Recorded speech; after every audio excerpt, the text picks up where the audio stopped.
I'm Zim, and you're listening to the Helpful Photographer Podcast in collaboration with Printique. If you're looking for high-quality printing, go to printique.com.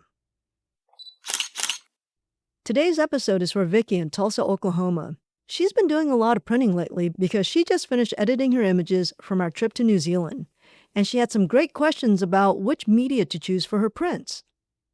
Back in the film days, things were simple. You had 3 choices: glossy, matte, or super matte. That was it. But today, the menu is much bigger. In addition to those 3, we've got acrylic, metal, canvas, and even ceramic. So the big question is, how do you know what to pick? The short answer is, it depends. It depends on your image and the feeling you want it to convey. Personally, I love glossy. Most of my work is about sharpness and contrast, and glossy paper really makes that pop. Since I usually frame my work behind plexiglass anyway, I don't really see a benefit in using a non-gloss surface. One note here, if you decide to go with non-glare glass for framing, you'll lose some of that glossy punch. So in that case, it might not matter which surface you choose.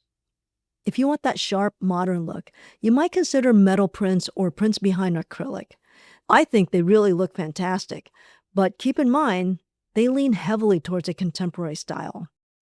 So before going all in, think about your home decor. Will that sleek modern vibe fit with your space? On the other hand, traditional prints on paper, whether matte or glossy, give you more flexibility because you can frame it, and the frame itself, the molding, the matting, becomes part of the overall style. If you missed it, I talked about archival framing in the last episode, so you may want to give that a listen.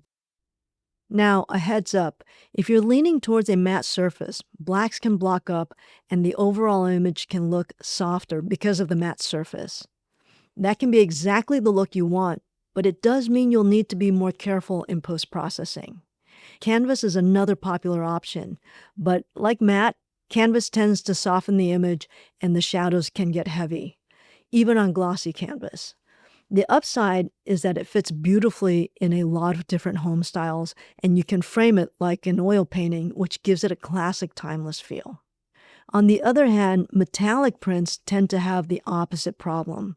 The white areas tend to lose detail. So again, pay attention to that when you're post-processing your images. One last thing to keep in mind. Not all media are created equal when it comes to longevity. Traditionally, archival meant 100 years. Once inkjet printing came along, that number dropped, sometimes 75 years or less. And with newer options like metal and acrylic, it's not always clear what their archival ratings are. So if longevity is important, if you want your prints to last more than 20 or 30 years, make sure the printer is using archival rated materials. Bottom line, glossy, matte, canvas, metal, acrylic, they all have their strengths. The right choice really comes down to the story you want your image to tell and the space where you're displaying it. All right, Vicky, I hope that helps with your printing decisions. And for everyone else listening, maybe this gave you a few ideas for your next big print project. And if you're looking for a good printer, try Printique.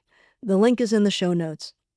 I have run a couple of tests with them, and I can say that they do some very high-quality printing.